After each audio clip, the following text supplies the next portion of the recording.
What up, guys? Jordan Steen, serial entrepreneur, here for another episode for YouTube followers. And in this episode, we're going to talk about strategies that you need to be aware of to increase customer retention. This is how you get customers to keep coming back and back and back and back and paying you that money. And it's important because, again, if you're trying to keep customers for the long term, instead of going out and consistently finding new business, which is way harder than keeping current customers you already have, then you're going to want to pay attention to these 8 strategies that we put together for you. So here we go. Let's do it.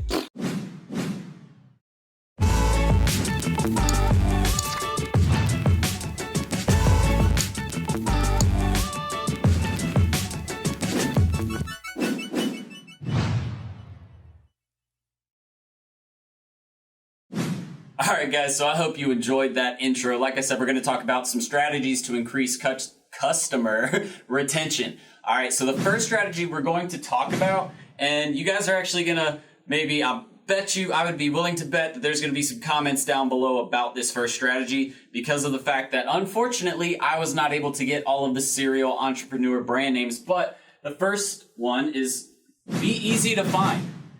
Be easy to find. And the reason why you want to be easy to find is because when someone goes from one platform to another, they should be able to find whatever business that it is that you're trying to promote on, any channel that they're looking on, whether it's Facebook, Instagram, Snapchat, YouTube, Twitter, LinkedIn, your website, like any other platform that you could possibly think of. I'm sure I'm missing some, like Tumblr. I don't know. You guys get what I'm trying to say. Basically, you just want to be easy to find. Now, here's the thing. Like I said, with my channel, we don't even have all of the same branding yet. We're working on acquiring those names. Sometimes you have to buy them out. Sometimes you can't just, get on there and claim the name because it's already taken. So if that does happen, look, you're just going to want to get something as close as possible to your original title. Like, for example, with mine, it's serial entrepreneur. So at Instagram, we did serial_entrepreneur. At Twitter, we did serial entrep, because you actually can't even do entrepreneur because Twitter's dumb and they don't let you do more than like 6 characters for a name. So, but you guys get what I'm saying. You have to make it easy for them to find you because, again, if it's difficult, then that adds that kind of negative brand connotation to your brand, right? When you make it painful for someone to find your brand online, then they're not going to go searching for you. They're not going to spend extra time searching for you unless they just absolutely need it, which if it's a new customer or if it's a new viewer, then you're just going to have a hard time getting that person to your other channels. And again, it's because of the fact that you're not the same and consistent across all of your platforms. So first thing, really just be easy to find. Don't make it difficult for people to find you, because if you're trying to sell you, or if you're trying to sell your brand or your product or service, you want it to be easy, okay? Plain and simple. So now strategy number 2 is pretty straightforward as well. Number 2 is going to be create a list of brand influencers or ambassadors. So brand influencers or ambassadors. All right. And basically what this does, you guys might have noticed that I've got stuff that I've done with Billie Jean. I've got, like last week, I did an interview with Jeremy Adams, who is a co-founder with Maxwell Finn at Unicorn IQ, or Unicorn, I believe they said Nation. I can't remember. They just changed their name or their branding. They're working on getting it to Unicorn Nation, stuff like that. But anyways, you guys get what I'm trying to say. I'm working with other influencers. I've done videos with Mark himself, Mark Gaheda. He's a guy who does, digital marketing as well. He runs an agency. And I'm working on building more partnerships, more basically content collaborations with other influencers, because of the fact that, again, the more exposure you're able to get, the more authority you can add to your brand by working with other people in the industry that you are working in, or that your product or service is involved in, the more credibility, again, that it adds to your brand, which means more authority, more trust, which means, again, more that you're likely to get that customer or that viewer to start purchasing from you and trusting that you are what you say you are, you're an expert at what you say you're an expert at, which means, again, they're going to come back if they need more info, more help, more products or services like what you offer. I'm telling you, that's like the key, one of the keys at least, to getting those people to come back again and again. Oh, and just one quick thing. If you haven't seen that video yet, you should definitely check it out. Billie Jean, one of the gurus of marketing, actually did a review on my digital marketing course. We'll leave a link for it up here, I believe, or it might be up there. It's one of these two corners. You'll see a card pop up. If you want to see that video that Billie Jean did about my course where he actually did a review, he went through my entire course and did a review, you can just click that really quick and go check out and see what he said.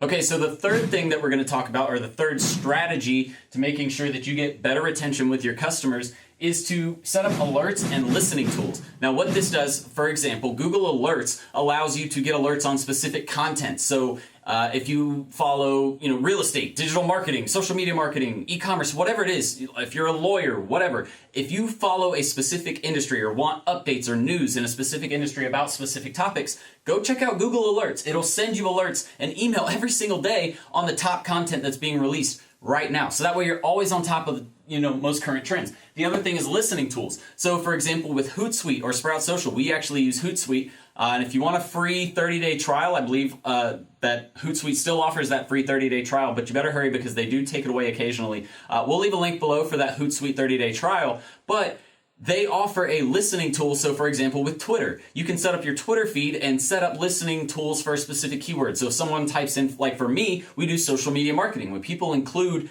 social media marketing inside their tweets, then we're able to track that person and say, hey, okay, cool, we're going to respond to that person and see if we're able to provide some valuable information to them. So you're always responding to people that are interested in your product or service or niche as soon as they're writing something about it. That's the most proactive way that you can get on top of getting new followers and getting new people towards your business. If you're letting because trust me, the competitors are doing this. The competitors are getting those people who are writing stuff about those topics and they're responding to them. Why? Because it gets their name in front of those people and again, brings more people back to your content, your business, your products and services. So number 3, super important. All right, guys, so the fourth little trick, and this one's actually a really unique one that you definitely need to do. And a lot of people don't do this. They think, oh, well, I set it up and it's automated now, so I don't really have to take care of it.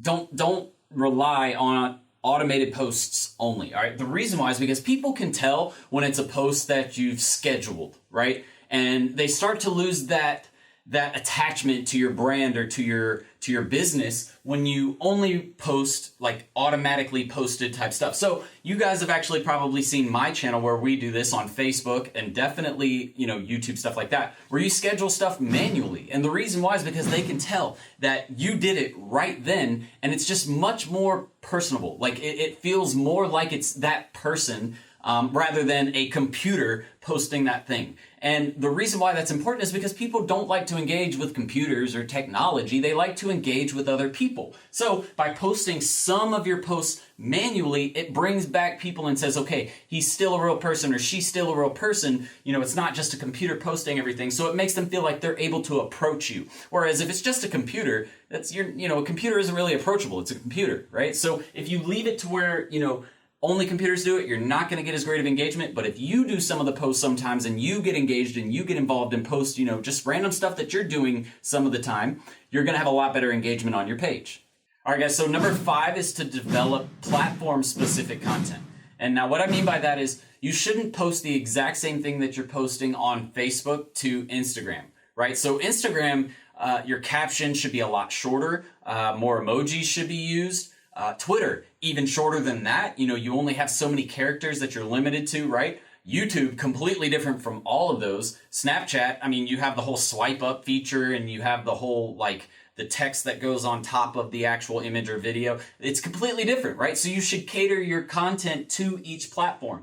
That's why when we create content, especially with Serial Entrepreneur, we create a separate post for each one. And then I have my copywriter and my designer create different, formatting and copy sets for each type of platform. And the reason why, and let's throw in email to the mix, completely different from all of those, right? So again, the reason why we do this is because each platform is different. People engage differently on each platform. So you shouldn't expect them to vibe as well as they do with your Facebook content if you're posting that Facebook content on Instagram. Does that make sense? So just create platform-specific content. Make sure that the copy, the images, the video, whatever you're using is specific to that platform.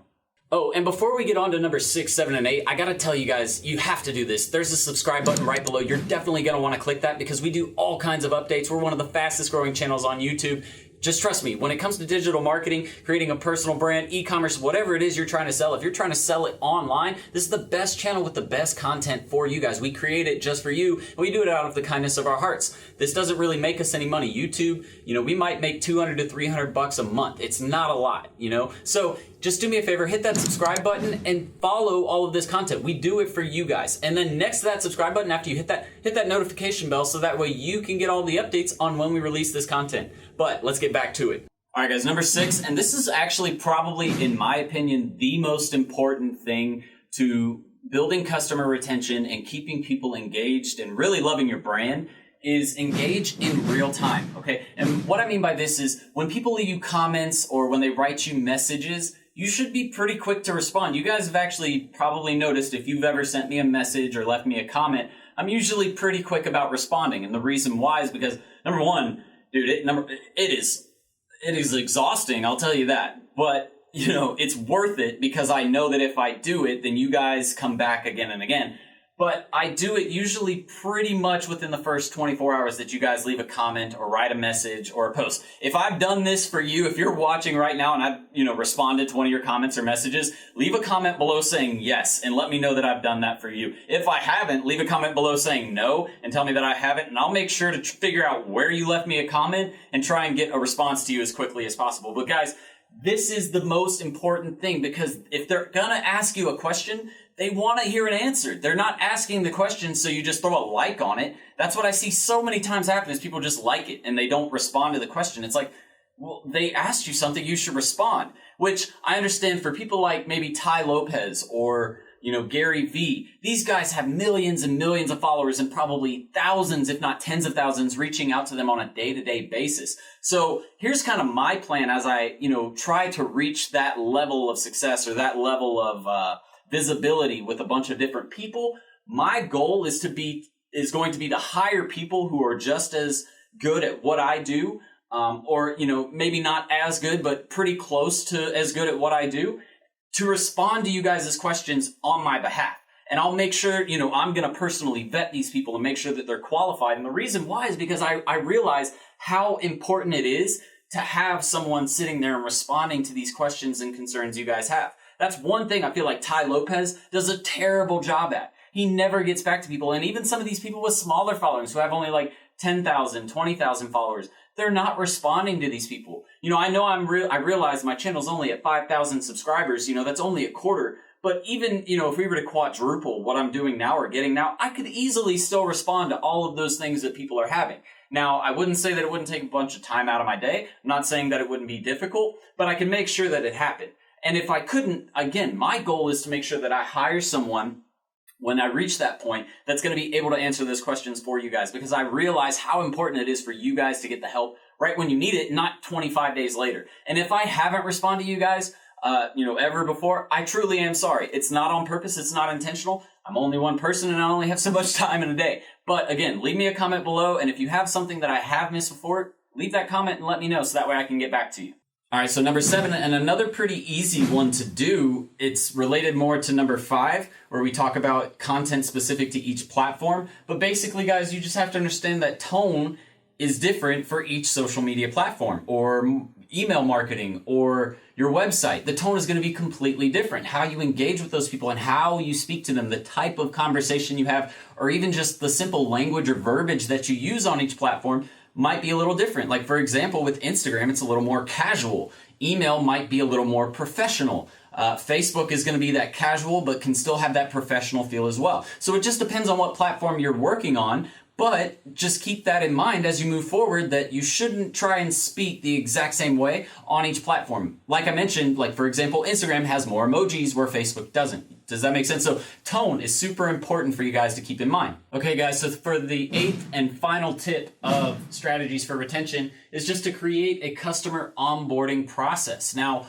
all this is, for example, a set of Facebook ads or an email automation or something like that walks a new customer through the process of working with your business or with your product or service. So for example, with my school, we send them an email automation that tells them, hey, if you need to find information about, our mentorship course, you can check that out here. If you want to see stuff about consultations with Jordan, you can check that out here. If you haven't liked us on our Facebook, Instagram, blah, blah, blah pages, here. If you need, or if you have questions about the course, send us a message here. But basically all it does is it lets that person know where they need to go if they have more questions after purchasing your product. So again, this is going to build an amazing amount of trust and a better relationship with that customer. So that way, again, when they purchase that product and they feel uncomfortable with something, they get to come back to you and say, hey, this is all I need help with. And then you walk them through that process again, building that relationship and building that trust. You can do this with Facebook ads, Instagram ads, email automations. You can do it with a YouTube video.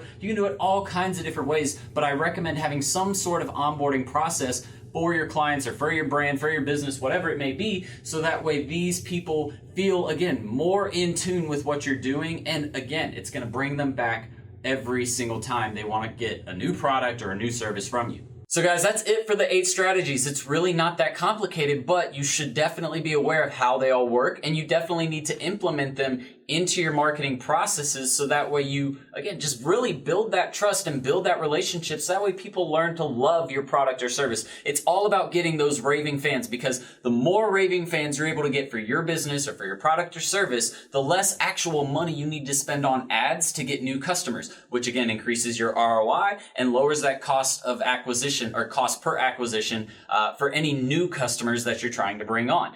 And they pretty much do the talking for you. There isn't really much more to it than that. So if you guys want more videos like this, all you got to do is click that subscribe button, click the notification bell next to it, and you'll get all the videos that we release. Outside of that, check out our channel and just scroll through the videos or our playlist, because we have tons of playlists on there about digital marketing, internet marketing, running a business, entrepreneurship, all kinds of stuff there that you can get tons of free content and value from. And then there will be some links in the description where you can sign up for some of our funnels or whatever you want to call them or refer to them as. But we send out tons and tons more valuable content via our email automations. And that content right there, I mean, we get tons of compliments on a regular basis saying, hey, this was great. I didn't even know this. So if you guys are looking for tons and tons more free content, seriously, just click one of those links below, get involved. Outside of that, guys, I'm going to head out of here. I hope everything in this video was good for you. If it was, just throw a like on this video and let other people know how great it was. But until next time, guys, Serial Entrepreneur out. Later. Ready to start living the 6-figure work wherever, be your own boss lifestyle? Well, at Serial Entrepreneur Academy, we'll teach you how to use a laptop and internet to start your own social media and digital marketing agency. Get started with our free Facebook ads training. Links in the description below, guys. See you in the course. Serial Entrepreneur out.